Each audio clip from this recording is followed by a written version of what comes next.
Good Morning Business, le grand entretien.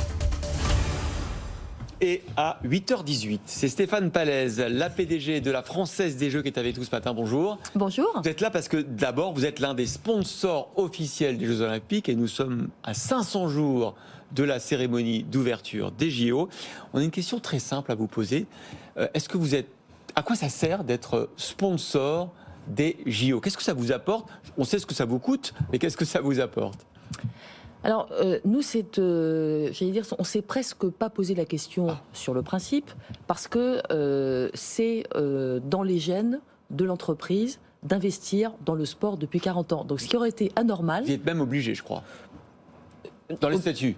Non, je suis pas. Alors, dans la loi de finances, il y a des recettes affectées à l'Agence nationale du sport, qui est un acteur très important des JO, mais on fait beaucoup d'autres choses par ailleurs depuis très longtemps, notamment depuis très longtemps, nous avons en fait une team d'athlètes.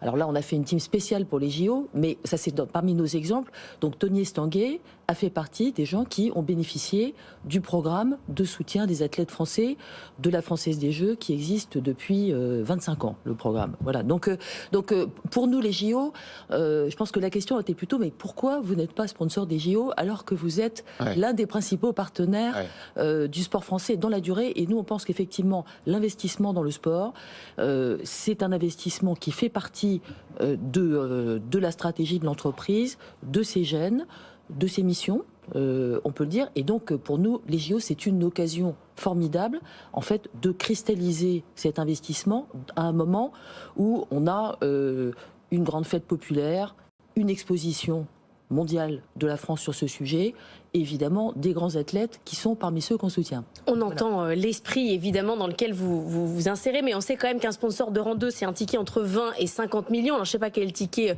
exact, mais ça veut dire qu'en face, vous avez bien, oui, peu importe, parfois vous avez bien un tableau comptable dans lequel il y a des dépenses et des recettes.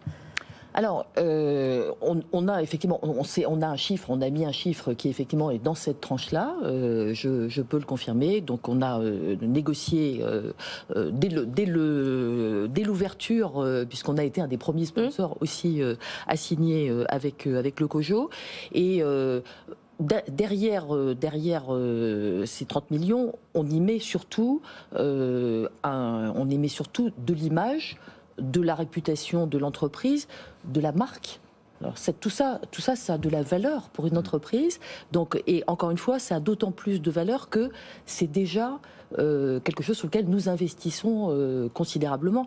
Par exemple, quand nous finançons notre équipe cycliste masculine et féminine, nous mesurons l'impact en termes de connaissance de l'entreprise, de réputation de l'entreprise, et c'est des choses qui se mesurent très très bien, et c'est tout à fait matériel.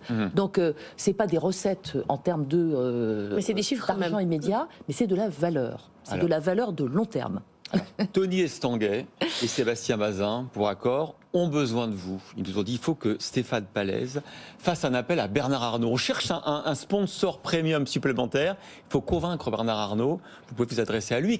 Vous lui dire à quel point LVMH sortirait... C'est entre 110 et 150 millions le ticket premium. Je suis sûre que Bernard Arnault a tous les éléments de cette affaire, et que Tony a tous les bons arguments aussi.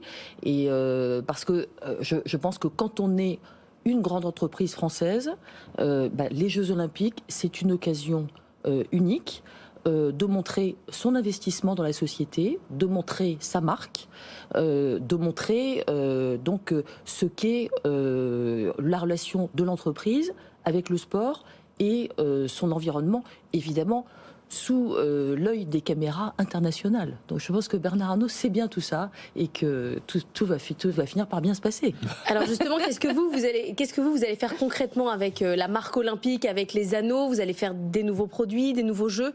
Alors nous, on va effectivement développer, activer, comme on dit, ce partenariat sur plusieurs thématiques qui sont de thématiques j'allais dire, habituelle et fondamentale de l'entreprise. Donc d'abord, effectivement, on va faire des jeux, parce que c'est quand même ce qu'on sait faire. Donc je vous ai apporté en exclusivité le ticket de grattage qui sera vendu à J-365. Donc le 24 juillet. Donc exactement. Donc non mais vous êtes voilà et donc qui sera vendu dans notre réseau de 30 000 points de vente, le plus grand réseau de proximité de France. Donc c'est pas seulement j'allais dire le fait d'aller vendre un jeu, c'est aussi le fait de parler des jeux et de parler des jeux sur l'ensemble du territoire français. Et ça, je pense que ça, c'est une première chose qu'on sait faire et qui est très importante pour les Jeux. Les Jeux, c'est pas seulement Paris 2024, c'est les Jeux de la France. C'est vrai. Bon. Et Stéphane Pallez, peut-être un autre levier d'activation possible, c'est que vous êtes maintenant très présente sur, évidemment, les paris sportifs.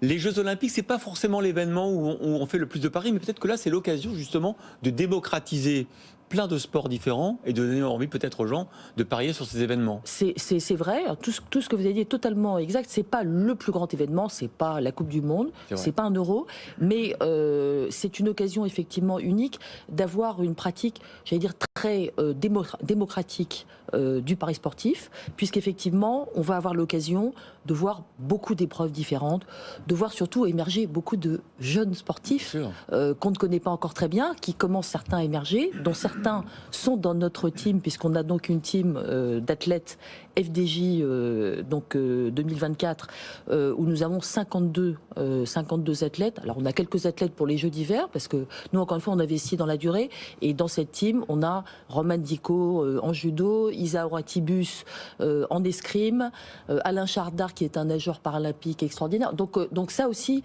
ça c'est important aussi, c'est parler, soutenir ces gens. Ça c'est notre deuxième thématique, c'est soutenir ces athlètes et les soutenir avant. Pour qu'ils soient dans les meilleures conditions pour avoir des médailles et aussi qu'ils continuent à préparer leur carrière, éventuellement leur reconversion. Donc ça, c'est une deuxième thématique. Ces athlètes-là, vous les suivez, c'est dans leur carrière, dans tout un programme. Est-ce qu'ils sont après, ils portent les couleurs de la FDJ, ils ont du sponsoring eux aussi. C'est la team FDJ. Donc aujourd'hui, vous les avez choisis. On les a choisis, on les a sélectionnés, on les sélectionne toujours très très bien. Et donc en général, on a plus de médailles proportionnellement que l'équipe de France. C'est ce qui s'est passé en tout cas aux Jeux de Tokyo, quand on prend les Jeux d'hiver.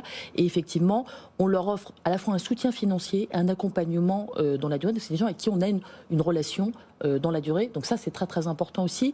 Et là aussi, c'est un investissement qu'on a toujours fait, mais évidemment, on l'a fait dans la perspective des Jeux avec ce calendrier.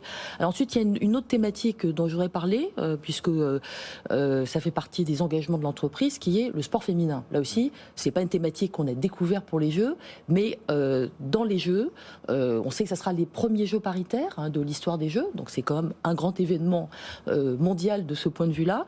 Et donc, il se trouve que l'AFDJ depuis un certain nombre d'années, investi dans le sport féminin, à travers une équipe cycliste féminine, à travers des partenariats pour que les fédérations sportives mettent des moyens sur ce sujet.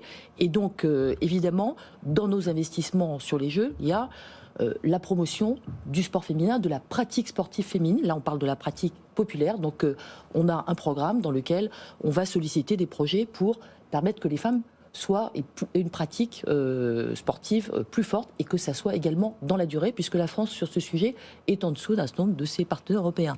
Et quatrième point que je voulais mentionner, les équipements. Là aussi, on parle des grands équipements pour les JO, ça c'est pas nous, mais on parle beaucoup du fait que la France aujourd'hui n'a pas le bon niveau d'équipement sportif sur l'ensemble du territoire français, avec les bonnes normes, avec justement des vestiaires pour les femmes pour qu'elles puissent aussi venir s'exercer. Ça fait partie des choses concrètes auxquelles il faut penser.